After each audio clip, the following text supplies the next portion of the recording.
இன்னைக்கு நம்ம ஹிந்தியில இருக்கக்கூடிய சின்ன சின்ன சென்டென்ஸ் பத்தி பார்க்கலாம் வாங்க. என்கிட்ட பேசு, என்கிட்ட பேசு. இதை ஹிந்தியில எப்படி சொல்லணும்னா மேரே பாஸ் போலோ, மேரே பாஸ் போலோ அப்படின்னு சொல்லணும். ஏன் கூட வா, ஏன் கூட வா. இதை ஹிந்தியில எப்படி சொல்லணும்னா மேரே சாத் ஆவோ, மேரே சாத் ஆவோ. எனக்காக செய், எனக்காக செய். இதை ஹிந்தியில எப்படி சொல்லணும்னா மேரே லியே கரோ, மேரே லியே கரோ. வெயிட் பண்ணு, வெயிட் பண்ணு. இதை எப்படி சொல்லணும்னா இந்துஜார் கரோ, இந்துஜார் கரோ. ஹெல்ப் பண்ணு, ஹெல்ப் பண்ணு. இதை எப்படி சொல்லணும்னா மதத் கரோ, மதத் கரோ. கேட்காத, கேட்காத.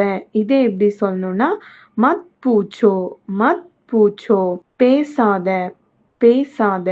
இதை ஹிந்தியில எப்படி சொல்லணும்னா மத் போலோ, மத் போலோ அப்படின்னு சொல்லணும். இதே மாதிரி இன்னும் யூஸ்ஃபுல்லான ஹிந்தி சென்டென்ஸ் தெரிஞ்சுக்கணும்னு ஆசையா மறக்காம நம்மளோட சேனலை சப்ஸ்கிரைப் பண்ணி வச்சுக்கோங்க. உங்களோட ஃப்ரெண்ட்ஸுக்கும் ஷேர் பண்ணுங்க. அப்பதான் நாங்க போடுற வீடியோ எல்லாமே உங்களுக்கு ஈஸியா நோட்டிஃபிகேஷனா வரும்.